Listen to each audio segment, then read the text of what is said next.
Hello, and welcome back to another week of Read It First by Lisa Gray, a podcast dedicated to discussing a new book each week. This week, the discussion is over Frankenstein by Mary Shelley. Just a little bit of background on Mary Shelley. She was born to a famous feminist writer and activist, Mary Wollstonecraft, and a famous philosopher and political writer, William Godwin. Shortly after her birth, her mother died secondary to fever. Her father remarried, and she was eventually sent to Scotland due to issues with her stepmother. In Scotland, she met her future husband, Percy Shelley, who was currently married with children at that time. Percy and Mary ended up running away, having an illegitimate child who was born premature and died shortly after birth. Then, Mary's half-sister Fanny committed suicide, followed a few months later by Percy's wife, who also committed suicide. During all this strife, she wrote Frankenstein, and then before the publication, she gave birth to a daughter. Crazily enough, Mary experienced all of this and wrote Frankenstein, which of course is the mother to all of the horror story fiction genre, before she was even 20 years old. Mary decided to write Frankenstein while her husband, who was a leading romantic poet at the time, and one of his friends were writing ghost stories, and they told her that, hey, she should write one too. So Mary went ahead and wrote Frankenstein based on a dream she'd had, where she awoke in this dream to a terrifying monster that was standing over her bed. And she realized at that point that this couldn't be a very short story. It needed to be a full-length novel. So her husband supported her writing it, and that is how Frankenstein was written. So at the beginning of Frankenstein, we follow Robert Walton. He is a captain aboard a ship that is bound to the North Pole. He is completely driven by the idea of finding the origin of longitudinal lines and the associated magnetic forces. And while he's searching with his crew and on this boat, he sees a sled with Frankenstein's creature on it. Shortly after, another sled is being rowed over to him, and that, of course, has Victor on it, who is chasing Frankenstein at the time, or the monster at the time. We'll continue on to that more later because we don't return to this story much throughout the book until the end. And so we're jumping back in time to Victor's early life, where he talks about his family. I do want to make a note here that depending on which version of the book you're reading, you might have a little bit different details. So the original in 1818 states that Emily is Victor's cousin. But if you're reading the version from 1831, you'll notice that Elizabeth was adopted by his family when Victor was 4. His mother had found her in an orphanage, or had found her with a family, and determined that she was an orphan and wanted to take care of her. So the rest of the book continues with the agreement of Elizabeth and Victor growing up as friends and becoming more. Victor's other best friend is Henry Clerval, which he is a fairly large part in the book, even though he's not mentioned that often. As Victor grows, he becomes more and more interested in the natural world. He starts to learn about occult science and the study of electricity. If you have ever seen the movies, they talk a little bit about galvanism. Mary actually came up with the whole idea of galvanism being the guiding force behind Frankenstein, because 2 galvanic inventors by the name of Humphrey Davy and William Nicholson were friends of her father's and often was at her house. So for those of you unfamiliar, galvanism is a term coined by Alessandro Volta, a physicist and chemist, that refers to a generation of electrical current by chemical action. Back to the story. When Victor is 17, he leaves Geneva to attend a university in Ingolstadt. Before leaving, his mother begs him to marry Elizabeth while she is on her deathbed. Victor, of course, agrees with his mother because he grew up loving Elizabeth, and he doesn't want to deny his mother one last thing before she dies. But Victor eventually goes off to Ingolstadt to study at the university for many years. Victor initially studies alchemy, but eventually branches over to chemistry and other sciences. I say understandably because I love sciences. Uh, he gets utterly obsessed in his studies. So he no longer has a social life, he forgets to contact his family, and it's many years before his friend Henry comes and helps get that connection back. But one of Victor's main studies is anatomy, death, and decay, which obviously is how he got to the whole idea of his monster, his creation. So he worked for years, and after a certain point, he passes the knowledge that his professors are able to give him, and he discovers the secret to life, which electricity does play a huge role in our world in terms of body, because if you study anything about anatomy or physiology, there is a lot of discussion on voltage in the cardiac system and in the neurovascular system. So it's just very interesting that in the 1800s, Mary wasn't far off on this.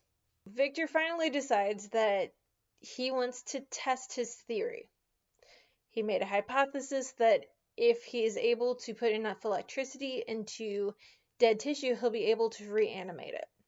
He starts searching for old body parts, and he figured it'd be easier to do all of this with a large creature. He creates something that is 8 foot tall, and he tries to get as proportional parts as possible. When he has made the monster, it horrifies him. It's got yellowish skin with white eyes, and of course, whenever he brings the monster to life, his fear is even more. In one point in the book, he discusses that he is awakened in the middle of the night to the monster standing over his bed, smiling at him. He is so terrified that he jumps out of his bed, leaves his house, and paces around the courtyard all night so that he can avoid the monster.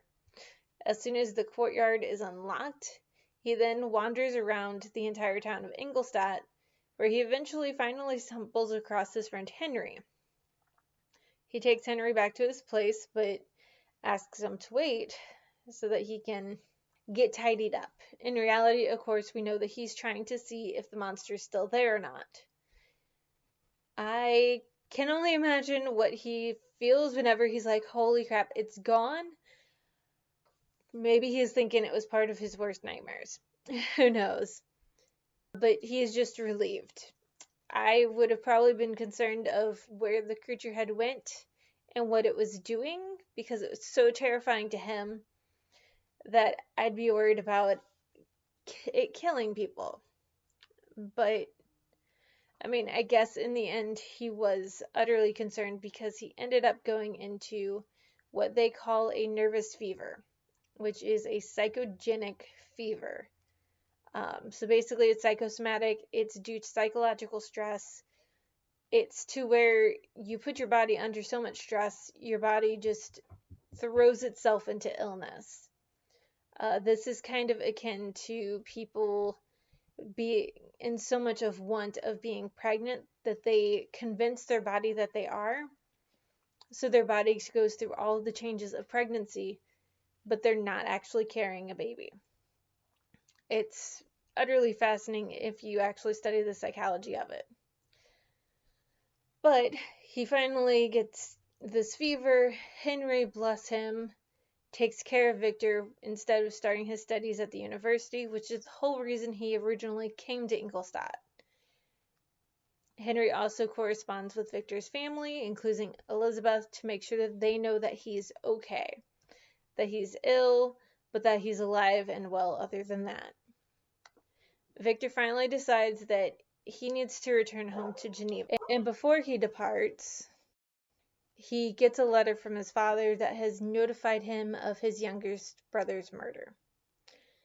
When Victor finally returns to Geneva, because he leaves immediately, it's nightfall. He takes a walk to the location where the death occurs and spots his created monster. He immediately believes that this monster kills his brother.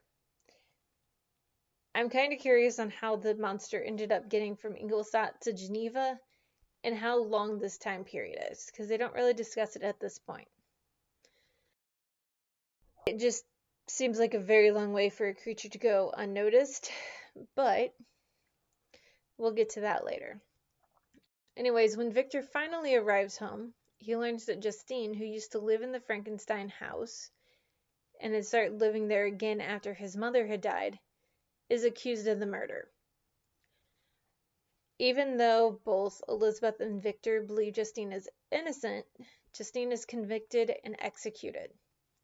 Victor obviously feels guilty after the execution because he believes that William was killed by this creature, which he made, so he feels to blame, which is understandable. And in his eyes, William and Justine were both killed by this monster. Even though Justine was killed by the court system, he blames the monster. So Victor finally decides to travel to Montserrat, a beautiful location, in hopes to make him feel better. I know I totally just butchered that word, and I apologize. I can't blame Victor for running off and going to a place where he thinks is pure and beautiful and escape. I know for me, just sitting on the beach and hearing the crashing of the waves and smelling that salt water, or going and standing in the middle of the forest and just listening to the calmness and getting that nice smell of the forest atmosphere is just so calming. For others, of course, mountains are super calming. So I understand the whole idea of reconnecting with nature. It definitely helped him relax. And it ironically gave him an opportunity to see his monster. He attacks, or at least tries to attack, the monster in hopes to destroy it. But the monster is stronger and faster than Victor and any other human because of how he made it. Victor finally gives up fighting. Mortal Kombat is what he called it, or what Mary called it, and just starts going off on the monster with words of detestation and contempt. He tells the monster that he feels that the death of the monster is the only way to allow the victims to be restored. And at this point we learn that the monster speaks well, considering. The monster states that all men hate the wretched. And at this point you kind of get a little bit of pity for the monster. He tells Victor that giving him life only to want to destroy him isn't fair. He's contemptuous. The idea of destroying something that you've created, especially whenever you've put so much work into it, it's a hard thought to just be like, I'm going to destroy this. But in the case of Victor, he's got insurmountable guilt because he feels that if he hadn't brought this monster to life, Justine and William would both be alive. Honestly, if he had found the monster more detestable before giving it life, he probably would have disassembled it instead of bringing it to life and being more horrified. At this point, the monster tells Victor that if he complies with his conditions, then everyone will be safe. But if Victor doesn't, the monster will destroy all he loves. Victor tells him that he negligently gave life to the monster and wants its death. The monster asks for Victor to at least listen to his story and likens his life to anguish. He wants to survive. But Victor needs to understand what he's gone through. The monster doesn't want to hurt Victor because Victor is the one who created him. He feels some pity for Victor at this point. The monster does claim also that he's good, but misery has made him turn more evil. I think this states it quite well, considering that if Victor had treated the monster as something more and had actually tried caring for it, William and Justine probably would still be alive. It kind of makes you look upon yourself and make you think more about the kindnesses or the rudenesses that you give to others. The idea that being courteous to someone could make the difference of their life or death, or the life of death of someone you love. It's kind of astounding. But the monster just wants happiness from Victor, much like significant others might give. So the monster asks, hey, could you create a partner for me? So at this point, we're getting a lot more insight of what the monster has experienced. You see how he was treated and not received well by people just because of how he looked.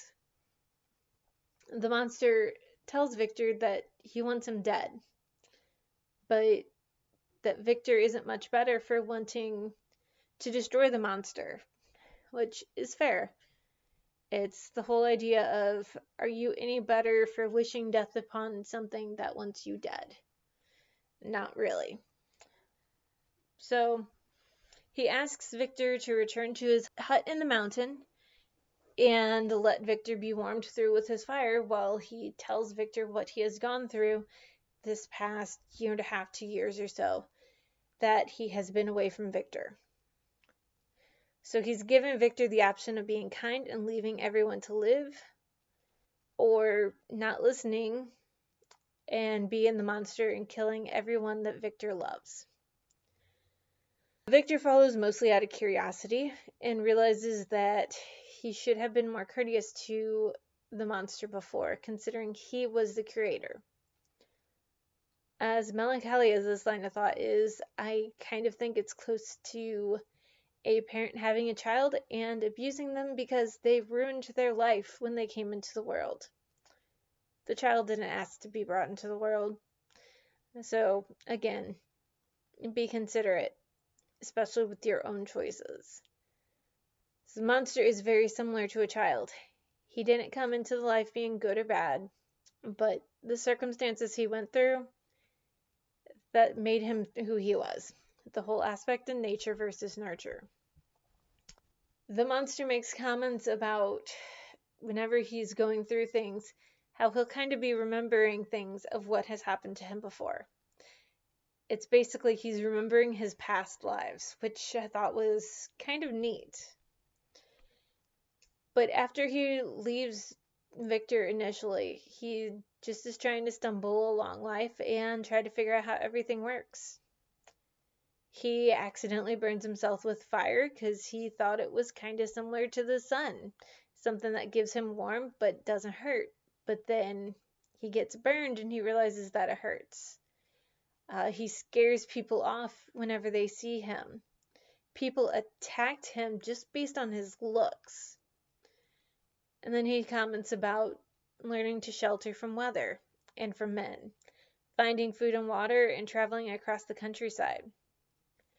Frankenstein even gets to a point where he takes shelter in like a little outbuilding of this little family's house, and he starts bringing firewood to them so that they don't have to go out and do that, so they can do other things that make their lives easier. This is where he also learns how to talk, because up until then he's mostly been yelled at or shrieked at. So as he hears this family talk to themselves or to each other, he tries to start speaking himself. He learns what words mean. Some of them he figures out, but he stays for over a year likely, so that he can absorb the family and get to know them. He kind of realizes just how different he is at that point. But he learns about the family's past, with their oppression and trials they underwent. He's sad for them, but happy that they found happiness and a place of refuge. He kind of even thinks that, hey, if they went through all of this, maybe they'll understand what I'm going through. Maybe they can be friends with me. He admires their virtue. And it kind of makes you wonder how he becomes a killer at this point, considering that he's seen all of this and he's feeling for them. But then he gets to learn reading books that he finds, and he kind of gets a little bit of attitude, I guess, from the books, which, let's face it, if you're really heavy into reading, sometimes whenever you're reading something, you're like, ooh, this is this. And oh, there's strife in the book, so you get strife. But he takes all of the books that he reads as nonfiction. And at that point, he realizes that he's alone. He's one of a kind. So he reads pages of his origin. He'd found pages in his coat or whatnot that were Victor's that describes how he created this monster. And the monster couldn't understand why he was created if Victor couldn't even stand to look upon him. But he also thought that maybe the villagers might be more compassionate since he's kind of grown attached to them. He waits for months. He's obviously really nervous about introducing himself to them. So no different than what we all go through. But he's also concerned that if he introduces himself, they might not accept him. He finally decides that the smartest choice would be to meet with just the oldest gentleman, which was blind. He felt that this would be the most accepting, considering he kind of attributed everyone's fear to him being due to his sight. Because of his yellow skin, large stature, whitish eyes. All I can think of in this part is the movie Young Frankenstein, if you've seen it. Because in the book, the older man offers food to the monster. In the movie, he does the same thing, but he's pouring it all over the monster, and the monster's just yelling out in pain. But at that point, the monster couldn't speak, unlike in the book where he can at this point. And he talks eloquently to the older man and is trying to be as honest as possible without being rejected. However, whenever the younger individuals arrive, the two young girls run screaming, while the young male, Felix, attacks the monster and tries to protect the older man. He throws the monster out. Understandably, the monster is upset and angry. He comments that he wants to hurt them, that he just wants to destroy everything, and I think that's kind of his biggest turning point. Because up until then, he was just saddened by this. So he's determined now that as he thinks about it more, you know what, maybe I should just befriend the older man, and then whenever we finally get to the point of meeting the younger ones, maybe they'll realize that I'm okay. But as he's waiting for everyone to come back to the house, Felix comes back with another man and says that the family will never stay in the house again. The women are terrified, and he's worried about the safety. The monster cries and becomes infuriated. He destroys the garden and burns down the house. Then, using the geography he learns by watching the family, he goes to Geneva because he is determined to reap vengeance on Victor for creating him. Obviously, he has a difficulty finding his location because it's not like he can go up and ask someone. There wasn't MapQuest or anything like that. He just had to more or less figure it out, and he mostly traveled by night. The only time he traveled during the day was whenever he was in a forested area, and whenever he came across the end of the forested area, he sees this young girl slip and fall into I'm assuming a river by how it's described. He rescues her, and then the person that's with her ends up taking her and shoots him. It did hurt him, and it made him more angry because he saved her life, yet he was repaid by being shot at.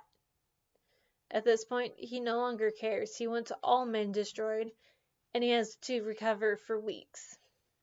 When he arrives at Geneva, he finds a young boy, and he is determined that, oh, I can make this young boy who hasn't been prejudiced against me a friend, and then we can work things through. The child says horrible things to Frankenstein's monster and ends up stating that his father is a Frankenstein. And at that moment, William is killed by Frankenstein's monster because he knows that the death will hurt Victor. And he's excited because that's payback for all of the turmoil that he has gone through thus far. So the monster leaves William after finding a little picture on his body. And he finds this woman's picture utterly gorgeous. He's wandering around, he finds pretty little Justine curled up in a barn, and Frankenstein wishes that Justine would just love him. He starts to try to waken her, and he realizes that there's no way that she could ever love him. And he kind of wants her death. So before she awakens, he places a small photo that he took from William's body into her pocket.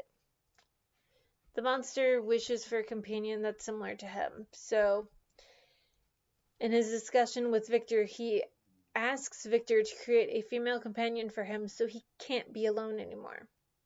Victor, of course, refuses because why would he want to create another monster? He'd rather have everyone around him dead. The monster, of course, gives in to hatred, cursing Victor for giving him his life and refusing him a companion. He tells Victor that he'll destroy everything that Victor loves. But he's still begging for a female partner, one who is just as hideous as he is, that he can feel gratitude for his creator. He doesn't want to hate Victor. He just wants to be not alone. Eventually, Victor does agree with the monster that he is valid, and he gives compassion to the monster.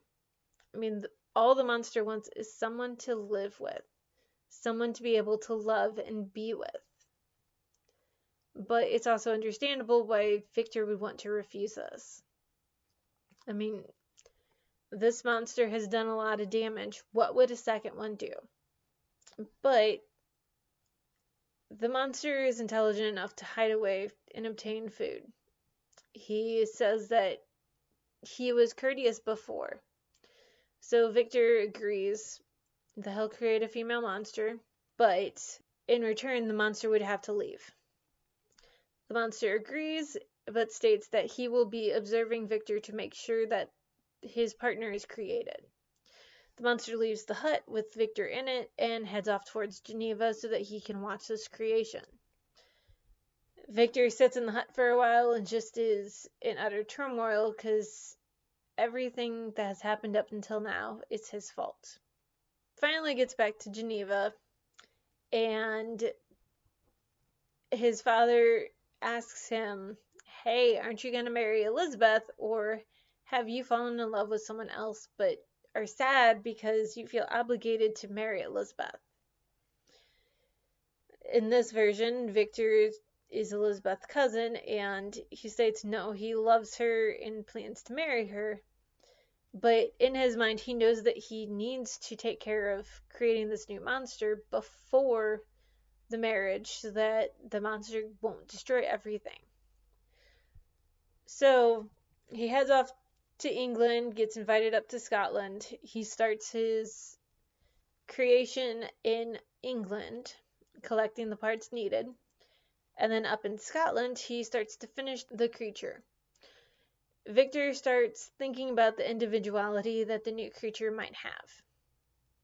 The first monster, while technically benevolent, became evil, and just because the first monster says that he won't kill again, what about this new one? What about children that they might want to have? Could Victor allow himself to be the creator of all of these horror stories? So Victor decides that now he's got to destroy this.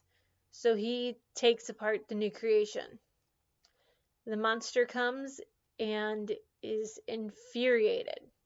Tells him that he will destroy Victor's happiness and that he will be there on his wedding night. Victor, of course, is convinced that this means that the monster wants to kill him. But in reality, the monster wants to kill Elizabeth because that's going to produce the most pain to Victor. So Victor realizes he needs to clean up his mess that he has created and takes the body parts, weighs them down, and throws them out to sea. He lays down in his boat and just relaxes and eventually dozes off. When he comes to, he is off the coast of Ireland. He finally gets on shore, and the Irish are very unfriendly to him, and he's incredibly confused until he finds out that they believe him a murderer.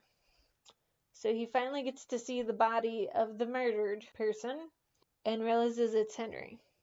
There are again marks around his neck, just like there were little William's. The monster has killed again. Victor again goes into a psychosomatic illness. They talk about him being nursed back to health in the jail. Victor's father comes and ensures Victor that, oh no, everyone in Geneva is still alive and well. Victor finally gets to his trial. They determine that he is innocent and can head back to Geneva. So Victor gets kind of hooked on laudanum, which is a sleeping draught, so that he can at least escape during the night, because he has horrible nightmares about what the monster has done. And he perpetually feels to blame for the death of William, Justine, and Henry. He even kind of confesses this to his father, who is understandably a little concerned about what is happening with Victor. So when Victor returns to Geneva, he decides it's time to marry Elizabeth. And Victor only has thoughts to protect himself. He carries a pistol and a dagger, ready to fight the monster off. The night of their wedding, they head out away from Geneva to an area where Elizabeth was given. But he made sure that Elizabeth knew that come the morning after their wedding, that he would make sure that she knows the entire story of everything happened. I mean, it was kind of a cop out for him, because he knew that there was about a 50% chance of him surviving. But again, at this point, he didn't think about Elizabeth being attacked. I don't understand why, because if the monster says that he wants to make me pay, my first thought is that he's going to take away everything I love and care for. Not kill me, because that's quick. That's easy. I'm dead. My family's going to be tortured, but I'm not going to know about it. And Victor even kind of discusses this later, that he should have realized that the monster was going to attack Elizabeth. Unfortunately, when Elizabeth is killed, Victor is not in the room, so he has to try to hunt down the monster. Obviously, we've already discussed that the monster is faster and stronger than any human. So, of course, they can't find it. So he returns to Geneva because he needs to at least make sure that his father and brother are surviving. Victor eventually goes to his magistrate because he's like, this monster has to be destroyed. He tells the entire story of everything that happens to the magistrate, which he's quite lucky the magistrate didn't just think him completely crazy and try to get him committed to an asylum. But the magistrate does agree that this monster needs to be destroyed. But if Victor is correct on the strength and speed of this monster, it's futile. Plus, how do you know where the monster is? That's kind of hard, even though Victor is convinced that the monster is not far away from him, always watching. Victor's like, you know what? The only way to save everyone else and to take care of this is to do it myself. So he takes money and he takes some of his possessions and goes to hunt down the monster. He pursues the monster all over the place, and Victor is determined that at this point, killing the monster is the only thing that he's going to survive for. And this is how Victor ends up getting to meet Walton at the very beginning. He is so driven by his anger at the monster that he goes to the North Pole, he makes sleds, and he ends up conceding and going with Walton to go north even more. But as he's having more and more difficulty keeping up with the monster, he again falls under that same psychosomatic illness. He gets very sick, and he cannot leave Walton's boat. Sadly, Victor gets sick enough that he ends up dying on the boat. And in Walton's notes and letters to his sister, he comments that he is incredibly saddened. I kind of thought it was interesting that whenever you were reading from Walton's perspective, that he feels guilty, that he thinks that this entire pursuit of trying to find the North Pole, of finding where the origin of latitude lines is putting his career at risk. So he had decided before Victor died that it was time to return to London. After the death of Victor, Walton hears a noise in Victor's cabin and finds the monster standing over Victor. And the monster's grieved. I mean, his essentially father is dead. And he wishes that Victor were alive to forgive the murders. But Walton tells him that he can never receive forgiveness for these acts as Victor is dead. The monster confesses that he tortured himself on the murders. He felt remorse for these, but in the same instance, he was also incredibly angry about how he was treated, which is completely fair. For him, anger beat out love, but the monster, before he decides to take his life by funeral pyre, he claims that Victor is the final victim, and that he shall be miserable and alone forevermore. It kind of makes you think that if Victor had stopped earlier on and realized that, hey, just because I theorize something can happen, doesn't mean I should do it. Or that he should have started with something smaller, not an 8-foot tall creature that ironically has a brilliance of its own. And unlike the movies, there's not some crazed brain placed into it. But there's so much about the novel versus the books that are quite different. And especially if you look at all of the different movies that have been created for Frankenstein, you think of a greenish tinged monster, not a yellow tinged monster. But I suppose they thought that maybe it was more terrifying or that it was just easier for makeup. It'd kind of be interesting to see a new Frankenstein that is developed more on the book and keeps truer to the book. Anyways, thank you for listening this week. Next week, we will be discussing I Am Legend by Richard Matheson. I Am Legend is about Robert Neville, who is the last living man on Earth, but he isn't alone. Every other man, woman, and child on Earth has become a vampire, and they are hungry for Neville's blood. By day, he is a hunter, stalking the sleeping undead through the abandoned ruins of civilization. By night, he barricades himself in his home and prays for the dawn. How long can one man survive in a world of vampires? It's going to be interesting to compare this to the movie that Will Smith did. Anyways, don't forget to subscribe to my channel so you don't miss a new episode. Thanks, guys.